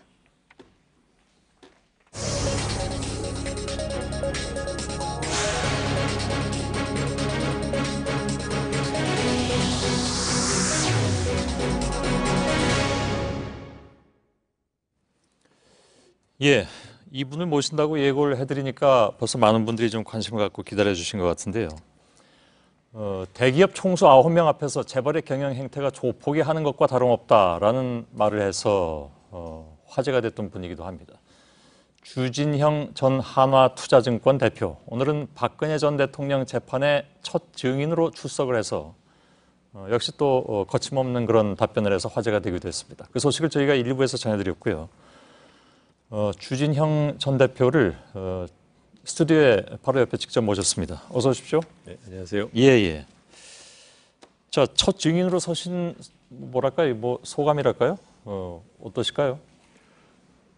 저는 저희가 왜 박근혜 최서원 재판의 첫 증인으로 오게 됐는지 자체를 이해를 잘 못했습니다. 예. 그래서 저는 그냥 제가 알고 있었던 것에 대한 얘기는 주로 국민연금의 문영표 보건복지부 장관이나 아니면은 투자본부장이었던 홍원선 씨의 재판에 관련될 내용을 얘기를 했다고 생각을 했는데 특검에서 저를 증인으로 신청을 했다고 얘기를 해서 약간 좀 깜짝 놀랐는데 사실은 오늘 증언을 하고 나서도 여전히 제가 무슨 의미가 있길래 그분들이 저를 불렀는지 저도 지금 이해를 잘 못했어요. 어떤 그 합병의 부당성 그때 주장을 하셨기 때문에 그것이 그 특검 쪽에서 얘기하는 뇌물죄하고 연관이 되기 때문에 증인으로 불렀던 거 아닐까요? 그렇기는 한데 사실은 그런 얘기를 할 사람은 저 말고도 굉장히 많기 때문에 예. 왜 굳이 저를 불렀을까 이제 그게 좀 의아했다는 거죠. 알겠습니다. 그런데 조금 제가 처음에 이제 답변을 들으면서 눈에 띄었던 것이 박근혜 최서원 재판이라고 하시는 걸 보고 물론 최순실 씨죠. 저희가 보통 얘기하는 게 개명해서 최서원 씨고 재판에서 물론 최서원이라고 호칭이 되겠죠. 그렇습니다. 예. 재판 형식이 굉장히 충실하게 답변을 하시는구나 하는 생각을 일단 했습니다. 그렇게 해야 된다는 걸로 뭐 알아서 저는 그렇게 돼요. 예, 알겠습니다. 자, 22개 증권사 중에 하나투자증권만 그 당시에 이제 그 대표를 맡으셨으니까요. 유일하게 삼성물산하고 제일모직 간의 합병에 반대하는 보고서를 내셨지 않습니까? 네. 뭐 그것 때문에 이런저런 뭐 압력이라면 압력 이런 것들도 이제 받으신 걸로 알고 있는데 그 당시에는 상황이 이렇게까지 될 줄은 생각은 못 하셨겠죠. 전혀 못했죠. 예. 그냥 그 당시 말하자면 뭐 일종의 백조의 강도짓이 벌어지는데 모두들 딴청을 하거나 아니면 뭐 아무 문제 없다, 딴 데 가라라는 식으로 얘기를 하는 거 보고 이제 심통이 나서 그거 어떻게 가만히 있을 수 있냐, 보고서를 만들어야지라고 얘기를 한 것이었는데 이게 뭐 일파만파로 가더니 2년이 지나서도 저를 이렇게 귀찮게 하는 일이 있습니다. 아무튼 그것이 탄핵의 주요 사유 중에 하나로서 지금 이해가 됐고 또 특검에서는 기소 내용에 들어가서 지금 재판은 넘어갔고 증인으로까지 나오게 되셨습니다. 삼성물산과 제일모직 합병이 청와대의 뜻이라고 들었다. 이런 취지의 증언을 오늘 재판장에서 하셨습니다. 누구로부터 들으셨습니까? 중앙대학교 박창균 교수라고 계시는데 그분이 국민연금의 의결권 전문 자문위원회의 일원입니다. 저랑 개인적으로 잘 아는 후배이고 그래서 그 박창균 교수한테 들었습니다. 언제쯤 들으셨습니까? 그게 투자위원회에서 자기네들 독자적으로 결정을 하기로 했다라는 보도를 받고 그게 아마 목요일로 기억하는데 제가 깜짝 놀랐는데 주말을 넘기고 그다음 한 사흘 지나서 제가 전화를 걸어가지고 물어봤습니다. 왜 그렇게 했다더나 무슨 일이냐 이렇게 제가 물어봤습니다. 그때 그런 대답이? 그랬더니 박창균 교수가 한마디로 청와대의 뜻이라네요 라고 저한테 얘기를 해서 굉장히 저도 놀랬고 더 물어보면 본인으로서도 거짓말, 그러니까 그 박창균 교수가 굉장히 솔직한 사람이거든요. 그러니까 물어보면 솔직하게 대답하는데 그것이 본인으로서는 불편할 수도 있다 싶어서 제가 더 이상 묻지 않고 전화를 끊었습니다. 그 유영하 변호사, 그러니까 박 전 대통령 측의 법정 대리인입니다. 유영하 변호사가 뭐라고 얘기했냐면 주진영 전 대표가 오직 박 교수 말만 듣고 청와대가 국민연금관리공단의 의결권 행사에 관여했다 이렇게 생각하는 것이다. 그러니까 그 박창근 교수의 주장만 믿고 어떻게 그런 얘기 할 수 있느냐라는 반론을 폈는데 혹시 거기서 재반론하셨습니까? 뭐 증인은 물어보는 것에 대해서 대답하는 게 주 업무니까 저는 뭐라고 말했냐면 박창균 교수는 옛날에 KDI에 있었던 분으로서 문영표 그 보건복지부 장관 그다음에 자기한테 얘기를 나중에 했다고 알려진 그 당시 자본시장연구원장이고 지금은 금통위원인 신원석 교수랑도 알고 이분들이 다 그리고 안종범 씨랑도 마찬가지로 다 그 박근혜 캠프에서 경제학자들 그 모임에 있는 사람들이랑 굉장히 가까운 사람입니다. 근데 그분이 그렇게 얘기를 하니까 뭐 그런 줄 아는 거죠. 그럼 이분은 혹시 증인으로 채택이 안 될까요? 이건 뭐 소관사가 제가 지금 잘 모르는. 알겠습니다. 그 외에 혹시 다른 얘기를 들으신 바는 없습니까? 박 교수라든가 아니면 또 그 당시에 합병과 관련해서 뭐 하여간 반대 의견서를 내셨는데 또 다른 쪽에서 다른 얘기를 들으셨다든가 그런 건 없습니까? 없습니다. 박창근 교수의 얘기만 그 당시엔 들었는데 여러 가지 정황으로 관계를 놓고 볼 때 박 교수가 그 얘기를 달리할 사람은 아니다 이렇게 판단하셨단 말씀이죠? 그렇죠. 알겠습니다. 박창균 교수와는 이 문제를 갖고 그 결정 전후에 굉장히 많은 얘기를 나눴습니다. 박 교수도 이것에 대해서 어떻게 판단을 내려야 되는지를 본인이 마음을 안 정했기 때문에 뭐 증권가에 있는 사람은 어떻게 생각하느냐를 갖다 묻기 위해서 저랑도 얘기를 했고 그래서 김상조 교수, 박창균 교수, 전성인 교수 이렇게 넷이서 이런저런 의견 교환들을 당시 많이 하고 있었습니다. 예. 그 삼성그룹 합병을 돕는 것이 올바른 정책적 판단이었다라는 취지의 박근혜 전 대통령의 발언 지난 1월 말에 있었습니다. 정신 나간 발언이다 이렇게 말씀하셨다는데 그걸 특검에서 그렇게 말씀하셨다면서요? 네, 특검에서 조사를 받을 때 그렇게 얘기를 했습니다. 예. 뭐 때문에 그렇게까지 말씀하셨습니까? 그것은 그러니까 말하자면 자기가 개인적으로 그렇게 생각할 수는 있지만 그것을 자기의 아무리 대통령이다 하더라도 자기의 업무 범위를 넘어서 그것을 개입을 한다라는 것을 자기가 시사를 하는 얘기를 갖다 하는 것은 어떻게 보면 법 의식이 굉장히 박약하지 않느냐 그런 생각을 했습니다. 예. 그런데 박 대통령이 정확하게 그때 어떤 그 표현으로 했는지는 좀 더 봐야 되겠으나 그것이 올바른 정책적 판단이었다라는 것을 박 대통령도 예를 들어서 자기가 했다는 것이 아니라 그런 과정이 자기가 보기에는 올바른 정책적 판단이었다고 평가를 한다라는 정도로 주장을 한다면 그분 원래 말씀이 좀 모호하니까 그렇긴 하지만 정책적 판단이라는 표현 자체도 잘못된 것이요. 투자위원회나 또는 국민연금이라는 곳은 남의 돈을 받아서 관리하는 곳이 이릅니다. 수탁자라고 하죠. 수탁자는 수탁을 한 사람, 자기한테 맡긴 사람의 이익을 위해서 일을 해야 되는 것이지 자기가 생각하기에 독자적인 정책적인 무슨 판단이라고 해서 그것 때문에 그 결정을 갖다 좌지우지하면 안 되는 것이거든요. 그러니까 정책적 판단했던 말 자체가 부적절한 얘기거든요. 근데 그 말을 갖다 뭐 모든 사람이 보는 데서 얘기를 하시는 거를 보고 저거는 정말 말이 안 되는 소리를 한다. 이게 국가소송의 빌미로 제공될 수 있다라는 얘기는 그렇죠. FTA 관련으로 하신 말씀이시죠? 그렇습니다. 근데 뭐 사실은 꼭 그 발언이 아니다. 이 재판이 어떻게 나오느냐에 따라서 여전히 그 위험은 박근혜 피고인의 진술, 그 당시에는 이제 대통령으로서의 그 진술이 중요한 것이 아니라 재판의 결과에 의해서도 여전히 그 위험은 남아 있습니다. 그러니까 아까 FTA 얘기를 했습니다만 국가 간 소송제도 그러니까 그렇습니다. 사기업 국가 간 투자 소송이죠. 거기서 국가가 필요 이상으로 개입을 하면 정책적으로 개입해서 투자자의 이익을 갖다 침해하면 투자자들이 국가를 상대로 소송을 할 수 있다. 거기에 자칫 빌미가 제공될 수 아직 뭐 그런 얘기는 나온 것 같지는 않습니다. 그렇습니다. 하나투자증권 맡으셨던 그 회사 말고 다른 증권사들이 모두 찬성 보고서를 냈습니다. 그 당시 합병에 대해서는. 그렇다면 이런 질문도 가능할 것 같긴 한데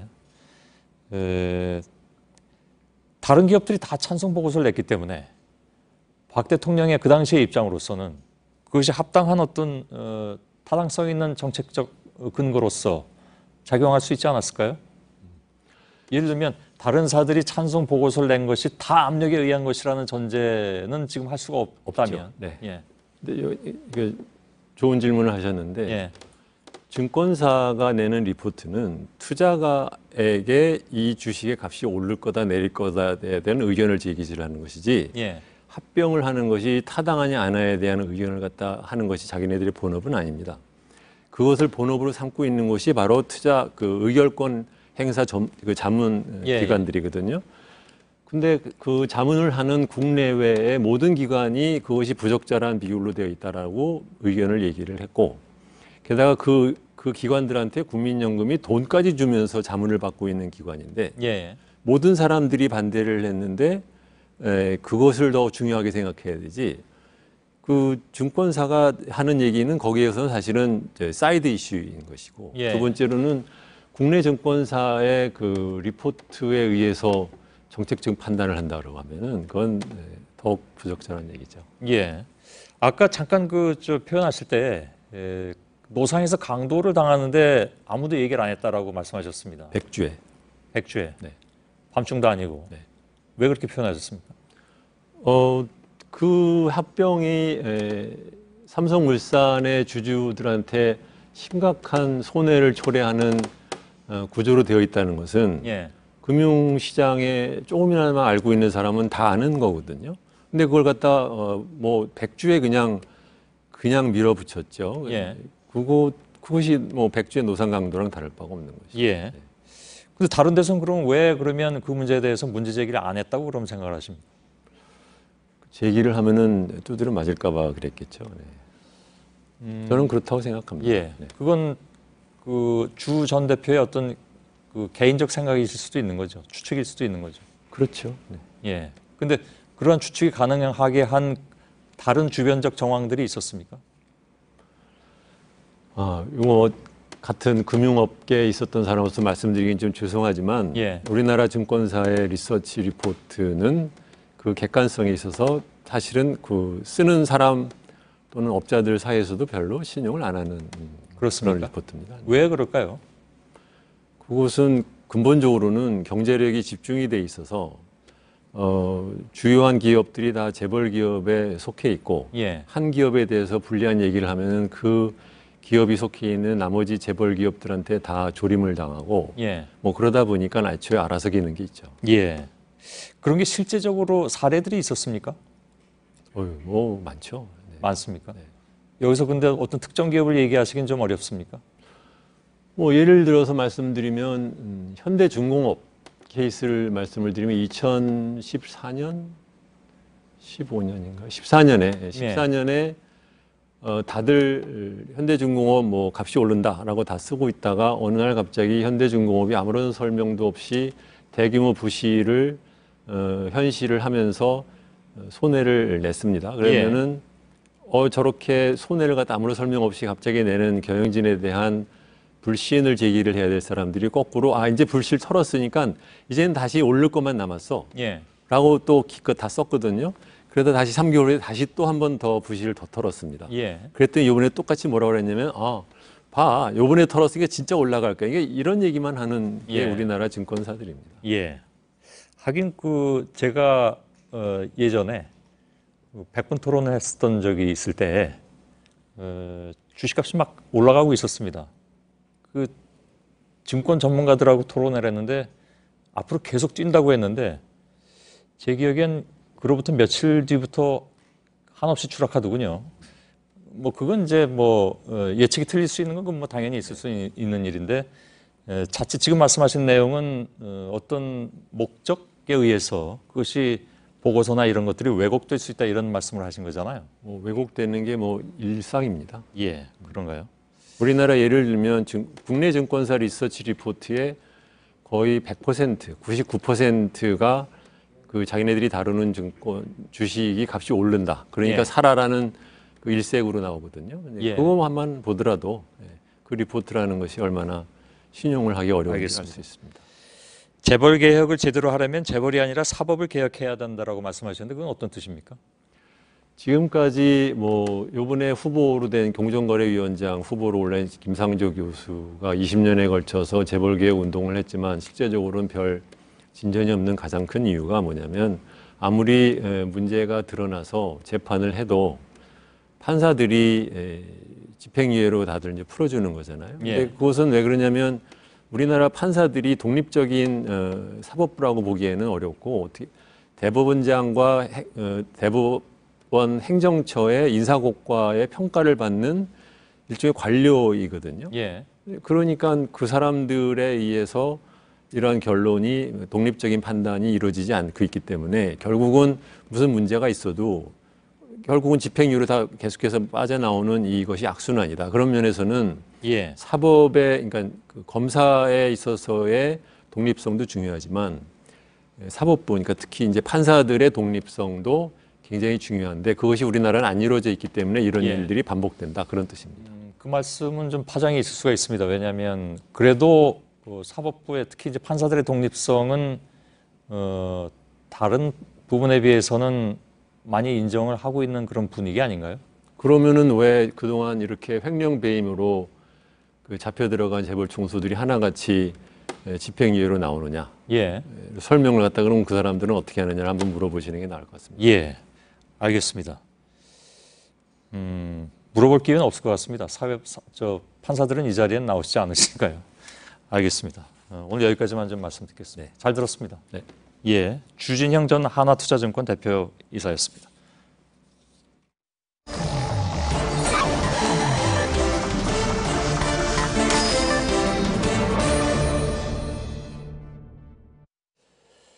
예, 마지막으로 비하인드 뉴스를 진행하겠습니다. 정치부의 박성태 기자가 나와 있습니다. 어서 오세요. 예. 첫 번째 키워드를 열어볼까요?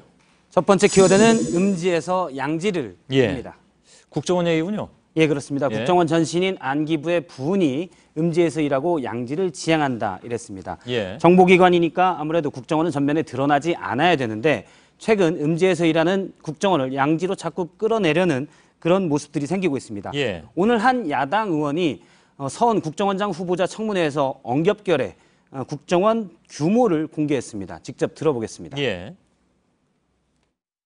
국정원이 우리 한 6 됩니까? 그래 알고 계시나요? 예, 국정원 직원 사기 문제를 언급하면서 숫자를 밝혔는데요. 예. 저희가 삐 소리로 가렸지만 공개된 청문회장에서는 정확한 숫자가 나왔습니다. 그런데 이완영 의원은 자유한국당의 국정원 정보위 간사입니다. 정보위에서 국정원을 담당하고 있는데 모르는 사람이 물어보면 정말 몰라서 물어봤겠거니 하겠지만 예. 알만한 사람이 얘기했기 때문에 보안 내용을 부적절하게 공개했다라는 지적입니다. 예. 국정원 조직은 원래 공개하면 안 되는 겁니까? 예, 그렇습니다. 국정원법에는 국정원의 조직, 소재지 그리고 정원은 공개하지 아니할 수 있다라고 돼 있습니다. 예. 이거는 이제 보안상이 많기 때문에 공개를 거부할 근거를 마련해 둔 겁니다. 예. 그래서 제가 오늘 국정원 직원에게 이 내용을 좀 물어봤는데 진짜 그런 일이 있었느냐, 우리 직원 숫자가 공개가 됐느냐 상당히 놀라는 눈치였고요. 예. 알려지면 안 되는데라고 얘기했고 국정원에 공식적으로 물어보니까 직원 보수나 직원 숫자를 공식적으로 언급한 적이 지금까지 한 번도 없다. 예. 그리고 해당 의원이 밝힌 것이 맞는 것인지도 확인해 줄 수 없다라고 답했습니다. 예. 이완영 의원 자유한국당 소속이죠. 원래 자유한국당에서는 공개보단 보안을 늘 강조하는 그런 쪽이었던 걸로 알고 있는데 실수였나요, 그럼? 맞습니다. 약간 실수처럼도 보였고요. 예. 사실 이완영 의원도 저 발언 직전에 대공수사권을 얘기하면서 출처 보호가 가장 중요하다, 보안을 강조하기도 했습니다. 예. 그런데 사실 국정원 자체도 어떻게 보면 공개하지 않아야 될 내용을 종종 공개해서 비판을 받기도 했었는데요. 오늘 서훈 후보자가 이에 대해서 직접 언급하기도 했습니다. 예. 들어보겠습니다.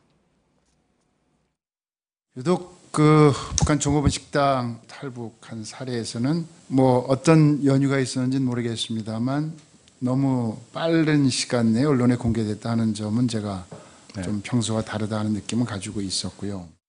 예, 지난해 총선을 앞두고 북한의 집단 탈북을 좀 빨리 국정원이 공개했었는데 정치적인 목적이 있었던 것 아니냐, 기획성이 있는 것 아니냐라는 지적이 나왔었습니다. 예. 아까 저 국정원 전신인 안기부가 내놓았던 것이 여기 나와 있는 음지에서 양지를 지향한다인데 이게 하다 보면 음지에서 양지를 지양하는 경우도 가끔 생겼기 때문에 저희들이 주로 뉴스 많이 전해드렸습니다만 그래서 이제 이런 것들도 이렇게 뉴스가 되는 모양입니다. 다음 두 번째 키워드는요? 두 번째 키워드는 배지와 나의 색다른 논쟁입니다. 배지라고 하면 흔히 국회의원들을 이제 배지라고 얘기를 하는데요. 주호영 바른정당 원내대표와 한 네티즌 간에 그제 있었던 설전입니다. 메신저 프로그램에서 설전을 벌였는데요. 이 부분은 지금 이제 주호영 원내대표의 얘기인데 위장전입 얘기를 하면서 보수는 부패해도 도덕적인 진보 정권은 달라야지 않을까요? 라고 물어봤었고요. 그러자 네티즌이 얘기한 것은 부패한 보수가 도덕적인 진보 정권에 딴지를 걸면 안 되지 않을까요? 보수가 부패했다고 실토한 것 아니냐, 이런 식의 논쟁이 메신저 프로그램에서 그제 밤에 약 30분간 진행이 됐습니다. 꽤 긴 시간이네요. 예, 그렇습니다. 대통령 기록물 관리법 위반에 대해서도 얘기가 좀 있었고, 그다음에 대통령의 위장 전입에 관한 입장 표명 여부에 대해서도 논쟁이 벌어졌습니다. 그 네티즌하고 의원이 이렇게 메신저로 장시간 토론하는 거는 이렇게 흔한 일은 아니죠? 예, 그렇습니다. 그래서 오늘 주호영 원내대표에게 확인을 했습니다. 실제로 저렇게 했냐. 방금 내용은 인터넷 커뮤니티에 공개됐던 거기 때문에 확인했더니 이른바 문자폭탄이라고 하죠. 수많은 욕설 문자가 왔었는데 나름 합리적으로 논쟁한 분이 있어서 실제 했다고 그러고요. 이렇게 답변이 공개될 줄 알았다면 보다 논리적으로 잘 답했을 것이라고 말을 했습니다. 예. 제가 쭉 메신저 내용을 다 봤는데 앞서 이제 한 30분 정도 했었는데 욕설은 하나도 없었고 오타도 없었습니다. 나름 두 사람이 서로 격식을 갖추고 대화를 했다. 논쟁을 벌였다 볼 수가 있고요. 예. 상당히 날선 논쟁이었지만 예의는 갖춰지는 모습이었습니다. 예. 그런 논쟁이라면 30분이라는 시간은 오히려 짧게 느껴질 수도 있죠. 예, 주영 원내대표는 욕설 없이 논쟁이라면 언제든지 환영한다고 했습니다. 예. 세 번째 키워드는요? 세 번째 키워드는 시를 쓰기 힘든 시대입니다. 예, 고은 시인의 얘기 같은데요? 예, 그렇습니다. 원래 고은 시인이 안성에서 살고 있었는데 지난 2013년에 수원으로 왔었습니다. 그런데 지금 수원 광교산 인근에 고은 시인 자택이 있는데 주민들이 뭐 시민과의 소통 부재다. 시민 공간에 무상을 거주하고 있으니까 당장 떠나라. 예. 이런 얘기를 하고 있습니다. 원래 고은 시인은 수원시에서 거의 뭐 모셔오다시피 해서 이사를 한 거라면서요? 예, 그렇습니다. 예. 지난 2013년에 수원시를 좀 문화의 도시로 만들겠다. 고은 시인과 여러 가지 문화 사업을 같이 해보고 싶다. 이러면서 삼고초려를 해서 모셔왔습니다. 예. 그런데 그 해당 주민, 수원 시민 전체의 목소리는 당연히 아니고요. 그 광교산의 주민의 일부 마을 주민들이 저렇게 이제 반발을 하고 있는 겁니다. 예. 그래서 내용을 취재해봤더니 그 주민 대표와 통화를 했더니 사실 저쪽이 이제 상수원 보호구역이라고 합니다.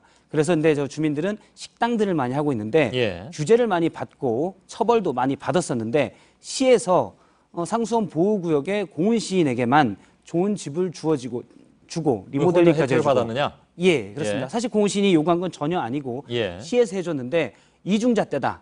그러면서 고은 시인이 나가라 이렇게 얘기를 한 것입니다. 예. 불똥이 글로 튄 거군요. 사실 시와 마을의 갈등이었는데 예. 애꿎은 고은 시인에게 불통이 튀었습니다. 저 일부 보도 보니까 그래서 그냥 딴 데로 이사 가겠다 이렇게 고은 시인을 얘기를 했다고 하던데 그건 맞습니까? 그거는 확인해봤는데 사실이 아니고요. 예. 고은 시인이 그렇게 언급한 적은 없고 아마 동네 주민 중에 이 상황을 안타깝게 보는 사람이 한 얘기가 와전이 된 것으로 보이고 예. 수원시의 전체 주민협의회 대표는 고은 시인이 다른 시로 가면 안 된다라고 얘기하고 있고 수원시도 고은 시인이 만약 가신다고 하더라도 예. 잡겠다라고 얘기하고 있습니다. 네. 고은 시인의 생각은 그러니까 확인은 안 된 거군요. 예. 예, 알겠습니다. 비하인드 뉴스였습니다. 박성태 기자 수고했습니다. 네, 내일도 맑겠고 영남과 호남 지역에 폭염특보가 이어집니다. 수도권을 비롯한 서쪽 지방과 영남의 미세먼지 농도는 오전 한때 나쁨 수준이겠습니다. 예. 오늘 끝나고 페이스북을 통해서 소셜 라이브가 역시 진행이 됩니다. 오늘은 정치부 기자들이 또 준비를 하고 있습니다. 잠시 후에 함께 좀 시청해 주시기 바라겠습니다. 저희들은 내일도 최선을 다하겠습니다. 여러분 고맙습니다.